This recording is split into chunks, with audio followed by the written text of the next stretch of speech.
कल काजी मोहम्मदपुर थाना में 24 मई 2025 को एक 9th क्लास के स्टूडेंट द्वारा एक शिकायत दर्ज की गई कि किसी व्यक्ति द्वारा दो अनजान व्यक्ति आए। जब वो एटीएम से पैसे निकालने गई थी तो उन्होंने कहा कि हमारा पैसा नहीं निकल रहा, पहले आप लगा के देख लीजिए।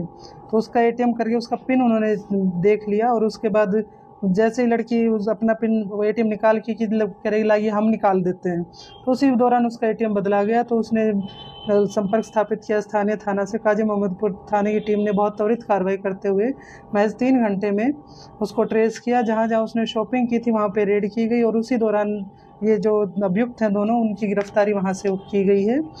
तो इसी संदर्भ में काजी मोहम्मदपुर थाना कांड संख्या 149/25 दर्ज किया गया है। और ये एटीएम जो था वो HDFC माड़ीपुर में स्थित है, जहां से लड़की द्वारा धन की निकासी के लिए 2500 रुपये उसके द्वारा खुद निकाले गए हैं। उसके बाद अभियुक्तों द्वारा आइकॉन प्लाजा में स्टार फैशन से कुछ जो कि ये कपड़े खरीदे गए और 3 AC उन्होंने जो ऑर्डर किए थे। जैसे ही AC के और लगी बिल के लिए उस पर मैसेज आया लड़की के मोबाइल पे, तो हमारी थाना की टीम ने त्वरित कार्रवाई करते हुए उस वहाँ पर रेड की और दोनों अभियुक्तों को वहीं दबोच लिया। जो गिरफ्तार किए गए उनमें अभियुक्त पहले हैं दीपक कुमार सन ऑफ आशीष सिंह, बजोल थाना वजीरगंज गया जिला, और दूसरे अभियुक्त हैं आशीष कुमार सन ऑफ संजय कुमार, थाना हिसवार नवादा।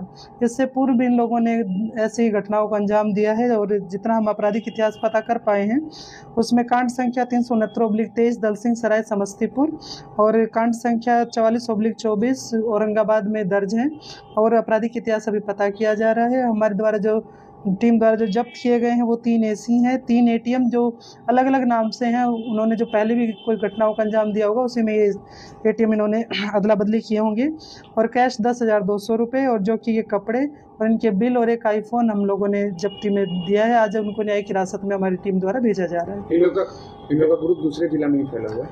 ये स्वयं दूसरे जिला से आए हैं, जबकि इसके आपराधिक इतिहास से भी दिख रहा है कि समस्तीपुर औरंगाबाद तो लगभग पूरे बिहार में घूम घूम के लोग कर रहे हैं।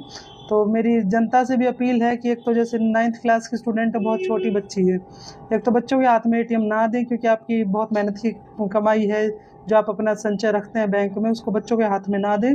और दूसरा ATM में कभी भी अकेले ना जाएं, अगर बच्चों के साथ जा रहे तो अभिभावकगण साथ रहें।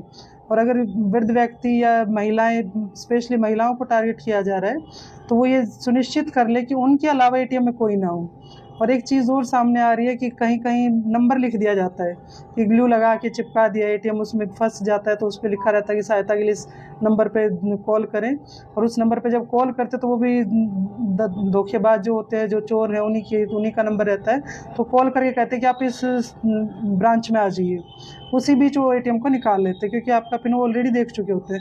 ये जरूर सुनिश्चित कर लें कि ATM में आपके अलावा कोई ना हो। इनके गिरोह में और भी लोग शामिल हैं। अभी पूछताछ की गई है, आगे भी कुछ चीजें निकल के आई हैं, हम उस पर काम करेंगे। ऑपरेट करने का इन लोग का तरीका क्या होता था, कैसे ATM में ऑपरेट बिल्कुल सिंपल सा है कि आपके पीछे 2 लोग खड़े रहेंगे और कहेंगे हमारा पैसा नहीं निकल रहा है, देखिए मैडम आप अपना लगा के देख लीजिए। ये कॉमन सा बहुत पुराना फिनोमिना है।